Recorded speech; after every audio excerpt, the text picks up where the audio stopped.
Hello students, मैं हूं Hitesh Verma and welcome back to my channel science analysis. तो आज की इस वीडियो के अंदर हम लोग पढ़ने वाले हैं क्लास 10 बायोलॉजी के मोस्ट इंपॉर्टेंट टॉपिक पोषण को, यानी कि न्यूट्रिशन को, जिसको मैं आप लोगों को बहुत ही अच्छी तरीके से समझाने वाला हूं, बहुत ही आसान तरीके से समझाने वाला हूं।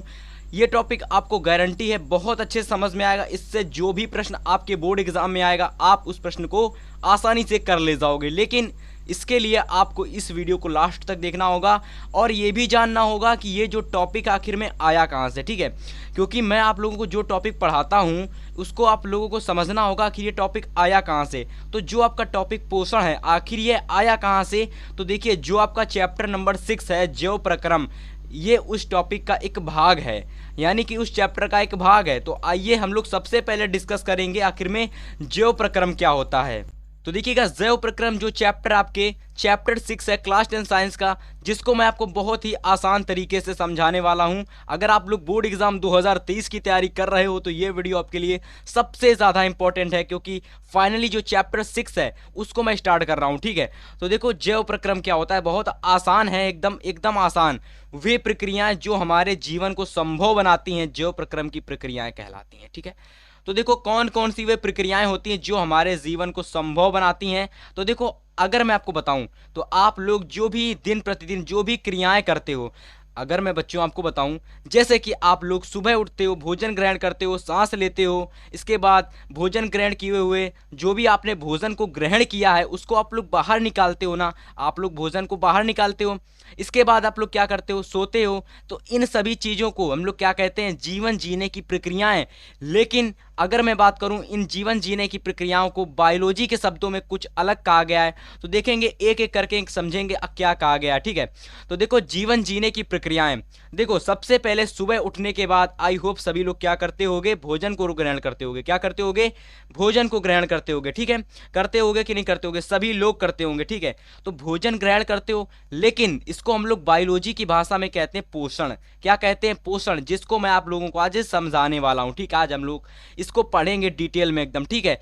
पोषण चैप्टर सबसे ज्यादा इंपॉर्टेंट टॉपिक है। इसको मैं चैप्टर इसलिए कह रहा हूं क्योंकि एक खुद में चैप्टर है पोषण, ठीक है। सबसे ज्यादा इंपॉर्टेंट टॉपिक है आपका पोषण, इससे हर साल प्रश्न आता है। इसके बाद देखिए सांस हम लोग लेते हैं, लेकिन सांस लेने को हम लोग बायोलॉजी की भाषा में कहते हैं श्वसन। समझ में आया, इतना क्लियर हुआ आप लोगों को। ग्रहण किए हुए भोजन, यानी जो ग्रहण किए हुए भोजन को प्रत्येक कोशिका तक हम लोग पहुंचाते हैं, इसको हम लोग वहन कहते हैं। अब आपको मैं बताऊंगा आखिर में क्यों हम लोग प्रत्येक जो भी हम भोजन को ग्रहण करते हैं, आखिर क्यों हम लोग उसको प्रत्येक कोशिका तक पहुंचाते हैं। तो इस टॉपिक को, यानी जो आपका वहन है ना, उसमें मैं आपको समझाऊंगा, ठीक है।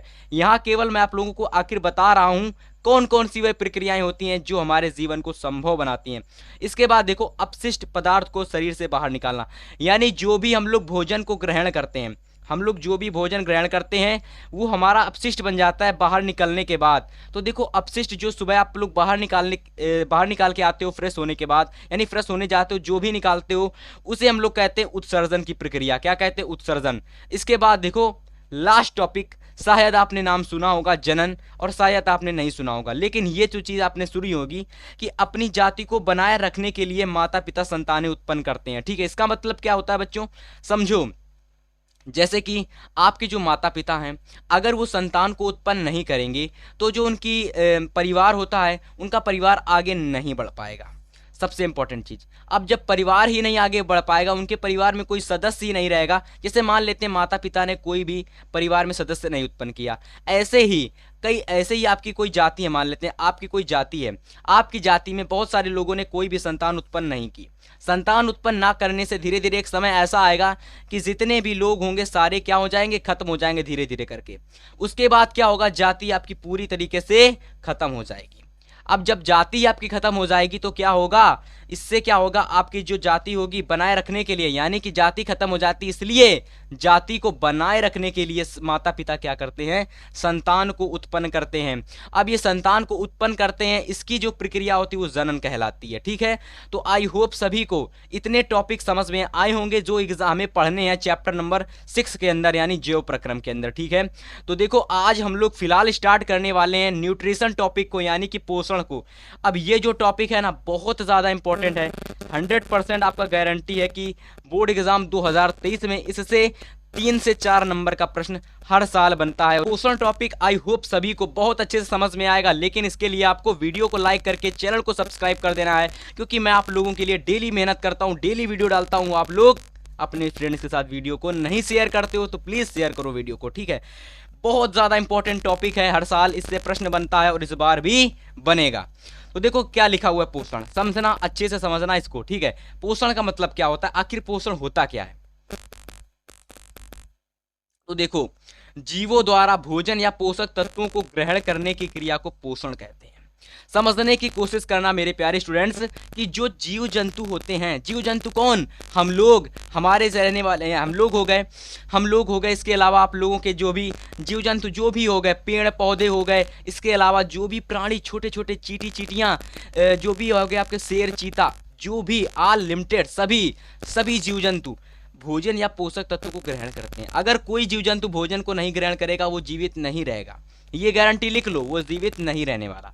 तो सभी जीव जंतु भोजन को ग्रहण करते हैं। अगर आपसे डेफिनेशन पूछेगा पोषण की तो आप लोग लिखोगे जीवों द्वारा भोजन या पोषक तत्वों को ग्रहण करने की क्रिया को पोषण कहते हैं। तो देखो, भोजन को ग्रहण करना ही पोषण कहलाता है। इतना आप लोग डिटेल में नहीं, शॉर्टकट में समझ लो, ठीक है, कि हम लोग भोजन को ग्रहण करते हैं, उसका मतलब क्या होता है, पोषण, ठीक है। अब देखो, हम लोग जो भोजन को ग्रहण कर रहे हैं इसकी हमें आवश्यकता क्यों पड़ी, आप लोगों के लिए समझना ज़्यादा ज़रूरी है कि जो भी हम लोग भोजन को ग्रहण करते हैं, हम मान लिया कि अगर हम भोजन को ना ग्रहण करें, मान लेते हैं कुछ समय के लिए कि हम भोजन को ना ग्रहण करें, तो इससे हमारा क्या घाटा होगा, इससे हमारा ये घाटा होगा कि हम लोग कोई भी कार्य करते हैं, खाली समय बैठते तक भी हैं, तो हम लोगों को ऊर्जा की, यानी प्रत्येक जीव जंतु को ऊर्जा की आवश्यकता होती है। क्या होती है, ऊर्जा की आवश्यकता होती है, और यह ऊर्जा हमें भोजन से प्राप्त होती है। कहाँ से प्राप्त होती है, भोजन से प्राप्त होती है। अब समझने वाला बात यह है कि ये जो भोजन होता है ना, इससे हमें ऊर्जा मिलती है, इसलिए हम लोग कहते हैं कि ऊर्जा स्रोत में भोजन हमारा महत्वपूर्ण उपयोग देता है, ठीक है, समझ में आया। कोई भी कार्य करते हैं, अगर हम लोग खाली भी बैठते हैं ना, तो वहाँ पर हमको भोजन की आवश्यकता होती है, क्योंकि हमें भोजन मिलेगा तभी हमारे अंदर ऊर्जा आएगी और तभी हमारे कार्य कर पाएंगे, ठीक है।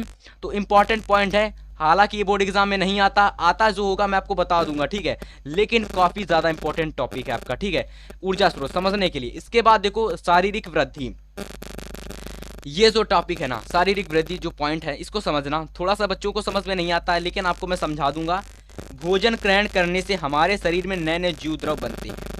देखो, जैसे कि आप लोग, शरीर आपका बढ़ता है ना, आपका शरीर क्या होता है, आप लोग छोटे होते किसी समय आप लोग बड़े हो जाते हो, ठीक है, तो धीरे धीरे आपका शरीर बढ़ता रहता है ना, धीरे धीरे आपका शरीर बढ़ता रहता है, आपके शरीर में वृद्धि होती रहती है। इससे क्या होता है, इसकी कोशिकाएं जो होती है ना, आकार में बढ़ती हैं, जिससे कि आपका शरीर बढ़ता है, शरीर में वृद्धि होती है। लेकिन शरीर में वृद्धि कब होगी, जब आप लोग भोजन को अच्छी तरीके से ग्रहण करोगे। इसीलिए कहता हूं कि भोजन को अगर आप अच्छी मात्रा में प्रोटीन युक्त भोजन खाएंगे तो आपका शरीर में वृद्धि होगी, आपके अंदर ऊर्जा रहेगी, ऊर्जावान रहोगे, हर एक कार्य आप बहुत अच्छे से करोगे और मन भी लगेगा कार्य करने में, ठीक है। याद रखना, काफी इंपॉर्टेंट पॉइंट्स आपका। इसके बाद देखो आपका पॉइंट लास्ट, शरीर में टूट फूट की मरम्मत, इसको आप लोग अच्छे से समझना, आपको मैं अच्छे से समझाऊंगा, ठीक है। शरीर में टूट फूट की मरम्मत, देखो समझो, हमें अपने शरीर में कोई, यानी कि समझना, हमें अपने शरीर में कोई भी कार्य, यहाँ कार्य मैंने नहीं लिखा, कार्य लिख लेना, हमें अपने शरीर में कोई भी कार्य निरंतर चलाए रखने के लिए, कोई भी काम करने के लिए, निरंतर करने के लिए शरीर का टूटना फूटना भी जरूरी होता है। यानी अपने शरीर को हमें निरंतर चलाने के लिए, यानी कि समझना, जैसे कि आप लोग क्रिकेट खेलते हो, आप लोग कोई भी ऐसा कार्य करते हो जिससे कि आप लोग बहुत जल्दी आपके हाथ में चोट लग जाती, तो आपका शरीर कभी भी टूटता फूटता नहीं है।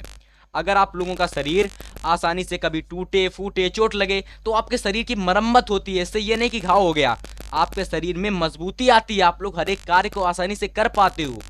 जो लोग गांव में रहते हैं, किसान लोग होते हैं, उनके हाथ पांव बहुत ही मजबूत होते हैं। ऐसा क्यों होता है? जो लोग जिम जाते हैं उनके हाथ पांव बहुत ही स्ट्रॉन्ग, हाथ पांव मजबूत होते हैं। ऐसा क्यों होता है? क्योंकि उनके शरीर में टूट फूट की मरम्मत होती रहती है। टॉपिक आपको आसानी से समझ में आ गए होंगे, चारों पॉइंट समझ में आ गए होंगे ना। तो अब हम लोग डिस्कस करेंगे मोस्ट इंपॉर्टेंट टॉपिक, पोषण के प्रकार। तो चलिए हम लोग अब डिस्कस करेंगे पोषण के प्रकार। बहुत आसान टॉपिक है, आसानी से क्लियर हो जाएगा, कहीं कोई दिक्कत नहीं आएगी। तो देखो पोषण के प्रकार, देखो पोषण के प्रकार समझने से पहले आपको एक चीज़ समझ लेनी होगी कि जो पोषण के प्रकार होते टोटल 2 प्रकार के होते। कितने? जीवों में पोषण मुख्यतः 2 प्रकार से होता है। कितने? स्वपोषण व विषम पोषण। देखो यानी मेरे कहने का मतलब यह है, पोषण अगर आपको अच्छे से समझना तो इसके लिए आपको पोषण अगर आपको समझ में आया अच्छे से, जो मैंने अभी आपको पोषण समझाया अगर वो अच्छे से समझ में आया तो ये आपको टॉपिक अच्छे से समझ में आएगा। क्योंकि यहाँ से प्रश्न बनता है हर साल पोषण के प्रकार से। आपको बताऊंगा प्रश्न कैसे बनेगा। तो देखो पोषण के टोटल 2 प्रकार होते हैं, स्वपोषण विषम पोषण। ठीक है, अब देखो स्वपोषण की डेफिनेशन क्या होती है अच्छे से समझना। आम भाषा में हम लोग स्वपोषण को समझ सकते हैं ऐसे कुछ इस प्रकार से, समझो। स्वयं व खुद के शरीर से प्राप्त, जो यानी कहने का मतलब है ऐसे जीव जंतु जो स्वयं खुद के शरीर से भोजन को प्राप्त करते हैं स्वपोषी कहलाते हैं। अब आप कहेंगे सर भैया कि कौन से जीव जंतु होते हैं जो स्वयं भोजन को प्राप्त करते हैं, यानी कि अपने शरीर से कौन भोजन बनाते हैं। तो अभी आपको बताऊंगा ना कौन बनाते हैं आखिर में स्वयं भोजन। तो देखो बहुत आसान है एकदम। आप लोगों ने हरे पौधों को देखा होगा, हरे पौधों को देखो, जितने भी पौधे होते हैं लगभग सभी हरे होते हैं, लेकिन कुछ ऐसे पौधे होते हैं जिनको छोड़कर, वरना सारे पौधे ही हरे होते हैं।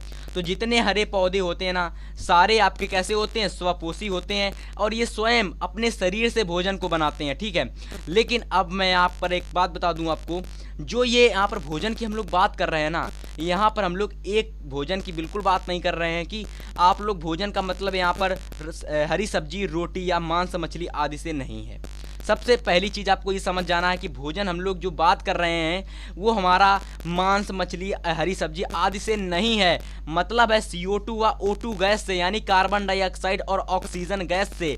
यानी कि जो हमारे स्वपोषी जीव जंतु होते हैं वो हमारी कौन सी गैस, यानी जो आपकी कौन सी गैस होती है उसको अपना भोजन बनाते हैं। तो देखिए CO2 गैस को कौन से स्वपोषी जो जीव जंतु होते हैं CO2 को अपना भोजन बनाते हैं। तो देखो आप लोगों को नोट में याद जरूर रखना है, ये लिखना नहीं है, याद रखना है कि अगर आप ये याद रखोगे तो आप लोगों को अच्छे से समझ में आएगा कि स्वपोषी जीव जंतु आखिर में कौन से भोजन को प्राप्त करते हैं। ठीक है, अब हम लोग डिस्कस करेंगे वह डेफिनेशन जो आपको बोर्ड एग्जाम में लिखनी है, किसकी? स्वपोषी पोषण की। ठीक है, बहुत आसान है डेफिनेशन, समझो। वे जीव जंतु जो अकार्बनिक तो वे जीव जंतु जो अकार्बनिक यौगिक CO2 तथा जल की सहायता से अपने भोजन को स्वयं बनाते हैं। यानी कि ऐसे जीव जंतु जो CO2 तथा जल की सहायता से, देखो CO2 तथा जल की सहायता से, CO2 और जल ये ग्रहण करते हैं, तो यानी CO2 और जल को ग्रहण करते हैं तो सहायता से अपने भोजन को ही बनाएंगे। ठीक है, तो अपने भोजन को बनाते हैं तो स्वपोषी जीव जंतु कहलाते हैं। अतः इस प्रकार के पोषण को स्वपोषी पोषण हम लोग कहते हैं। तो देखो आप आसान है एकदम, बहुत इजी डेफिनेशन है, आप लोगों को कहीं भी दिक्कत नहीं आई होगी। देखो वे जीव जंतु जो अकार्बनिक यौगिक CO2, आप लोग अकार्बनिक नहीं याद करना चाहते मत याद करो, वे जीव जंतु जो CO2 तथा जल को प्राप्त करते हैं स्वपोषी कहलाते हैं। और अतः इस प्रकार के पोषण को स्वपोषी पोषण कहते हैं। बताइए कितनी आसान डेफिनेशन मैंने आपको बताई।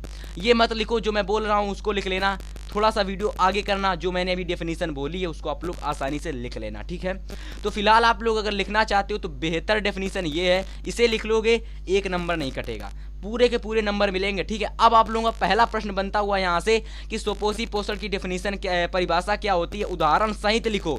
तो देखो उदाहरण मैं आपको बताऊंगा कि आखिर उसका उदाहरण क्या होता है। तो आप लोग उदाहरण में लिखोगे स्टूडेंट्स कि कुछ जीवाणु, यानी कि जो हमारे कुछ जीवाणु होते हैं, आप लोगों ने, अब यहाँ मैंने किसी जीवाणु का नाम नहीं बताने वाला हूँ। ठीक है, कुछ जीवाणु तथा समस्त हरे पौधे, हमें हरे पौधे से लेना देना है, इनको आप लोग मत याद रखो, इसको याद रखो। जो हमारे समस्त हरे पौधे होते हैं ये कैसे होते हैं? ये स्वपोषी होते हैं। अब देखो लेकिन ये जो भोजन ग्रहण करते हैं वो किस प्रकार से, किस क्रिया द्वारा ग्रहण करते हैं? तो देखो वह जो क्रिया होती है प्रकाश संश्लेषण की उल्टा होती है क्रिया। कैसी होती है? देखो पौधे जो होते हैं सूर्य की उपस्थिति में, किसकी उपस्थिति में? सूर्य, देखो सूर्य की जो रोशनी होती है उसकी उपस्थिति में CO2 तथा जल की सहायता से कार्बोहाइड्रेट ग्लूकोज को संश्लेषण करते हैं। यानी कि कहने का मतलब है ये लोग CO2 तथा जल को अपना भोजन बनाते हैं, उसी को हम लोग कह देते हैं कार्बोहाइड्रेटेड ग्लूकोज का संश्लेषण करते हैं। ठीक है, यानी कि CO2 तथा जल को बनाते हैं और इसके स्थान पर ये लोग कार्बोहाइड्रेट और ग्लूकोज को क्या करते हैं, यूज़ करते हैं। यानी कि भोजन को बनाने के लिए ये लोग इस चीज़ का इस्तेमाल करते हैं, कार्बोहाइड्रेट ग्लूकोज का। तो देखो ये डेफिनेशन कुछ इस प्रकार से, अगर आपको ये नहीं समझ में आई ना, यानी इसकी थ्योरी नहीं समझ में आई, लेकिन ये आपको समझ में आ जाएगा। देखो मेरे कहने का मतलब है कार्बोहाइड्रेट यहाँ पर ये आपका हो गया, कार्बोहाइड्रेट आपका ये हो गया। ठीक है, कार्बोहाइड्रेट ये हो गया ग्लूकोज, और ऑक्सीजन का मतलब है कार्बोहाइड्रेट और ग्लूकोज की संश्लेषण से CO2 तथा जल बनाते हैं, अर्थात इनके संश्लेषण से ये लोग CO2 और जल यानी कि इसका निर्माण करते हैं। तो ये आपको जो अभिक्रिया लिखी हुई इसको लिख लेना है कि जो CO2 + 6H2O ये आपका होती है क्रिया, और किसके उपस्थिति में, सूर्य के प्रकाश की उपस्थिति में, सूर्य के प्रकाश की उपस्थिति में। तथा क्लोरोफिल कहाँ से आ गया, तो आपको बता दूं कि हरे पौधों में क्लोरोफिल पाया जाता है, और क्लोरोफिल जिसके अंदर होती है उसी के वही जो जीव जंतु होते हैं प्रकाश संश्लेषण की क्रिया कर पाते हैं। ठीक है, याद रखना। इसलिए ये जो क्रिया होती है प्रकाश संश्लेषण के विपरीत होती है, याद रखना। ठीक, आप लोग अगर आपसे पूछा जाए कि जो पोषण की यानी कि जो स्वपोषण की क्रिया होती है किसके विपरीत होती है, तो आप लोग याद रखोगे प्रकाश संश्लेषण। ठीक है, प्रकाश संश्लेषण के विपरीत क्रिया होती है, याद रखना। ठीक है, तो अब हम लोग समझेंगे विषमपोषी, क्योंकि अभी हम लोगों ने फर्स्ट टॉपिक डिस्कस कर लिया आसानी से।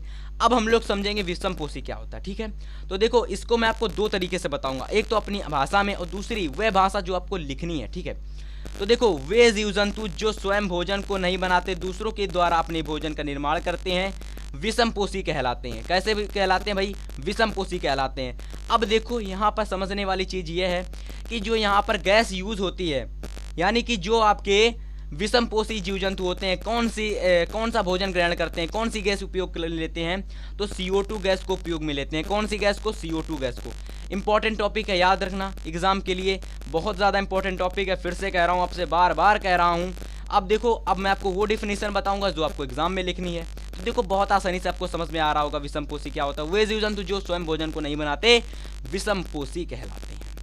अब देखो विषमपोषी की डेफिनेशन आपको क्या लिखनी है, तो बहुत आसान है स्टूडेंट्स की वे जीव जंतु जो स्वयं भोजन का निर्माण नहीं करके, यानी कि जो स्वयं भोजन का निर्माण नहीं करते, अन्य जीवों द्वारा अपने प्रत्यक्ष या अप्रत्यक्ष रूप से अपने भोजन का प्राप्त करते हैं, यानी अपने भोजन को प्राप्त करते हैं, विषमपोषी कहलाते हैं। अतः इस प्रकार के पोषण को हम लोग विषमपोषी पोषण कहते हैं। आसान डेफिनेशन है, फिर से समझा रहा हूँ, फिर से समझिएगा। वे जीव जंतु जो स्वयं भोजन को नहीं बनाते, यानी जो स्वयं भोजन का निर्माण नहीं करते, अन्य जीव जंतुओं के द्वारा प्रत्यक्ष या अप्रत्यक्ष रूप से अपने भोजन का निर्माण करते हैं। अब आप कहेंगे प्रत्यक्ष या अप्रत्यक्ष रूप का क्या मतलब, तो देखो यहाँ पर विषमपोषी के कई प्रकार हैं, यानी 3 से 4 प्रकार हैं। इसलिए यहाँ पर हम लोग क्या डिस्कस कर रहे हैं, कोई किस प्रकार से ग्रहण कर रहा है, कोई किस प्रकार से ग्रहण कर रहा है, कोई मांसाहारी, कोई शाकाहारी, कोई परजीवी, कोई मृतोपजीवी। तो अपने अपने इच्छा के अनुसार जो विषमपोषी जीव जंतु होते हैं भोजन को ग्रहण करते हैं, इसलिए मैंने लिखा प्रत्यक्ष या अप्रत्यक्ष रूप से अपने भोजन को प्राप्त करते हैं, विषमपोषी कहलाते हैं। अतः इस प्रकार के पोषण को हम लोग विषमपोषी पोषण कहते हैं। तो देखो आसानी डेफिनेशन समझ में आई होगी आप लोगों को। अब हम लोग समझेंगे विषमपोषी पोषण के प्रकार, क्योंकि वहां से तो हर साल प्रश्न बनता है। चलिए स्टूडेंट्स, अब देखो आप लोग समझो विषमपोषी जीव जंतु कौन कौन होते हैं। एग्जाम्पल है, आप लोग समझ लेना, आसानी एकदम यहाँ पर। देखो सभी जीव जंतु, यानी जो सभी जीव जंतु होते हैं, जितने भी जीव जंतु यानी समस्त प्राणी हो गए, सभी मनुष्य हो गए। अब आप लोगों को समझ में आया होगा कि हम लोग भैया विषमपोषी हैं। तो जी हाँ, हम लोग विषमपोषी हैं। हम लोग भले ही सब्जी बना लेते हैं, भले ही हरी रोटियां बना लेते हैं, लेकिन वो हमारे काम की कोई नहीं। हमारे काम की है O2, जो हमको भोजन में सबसे पहले हमारी मदद करती है। ठीक है, समझ में आया आप लोगों को। तो सभी जीव जंतु यानी समस्त प्राणी व सभी मनुष्य के। इसके बाद देखो और इम्पोर्टेंट एक और एग्जाम्पल यहाँ पर है भैया। क्या एग्जाम्पल है, कवक। कवक जो होता है आपका, ये कैसा होता है, विषमपोषी होता है।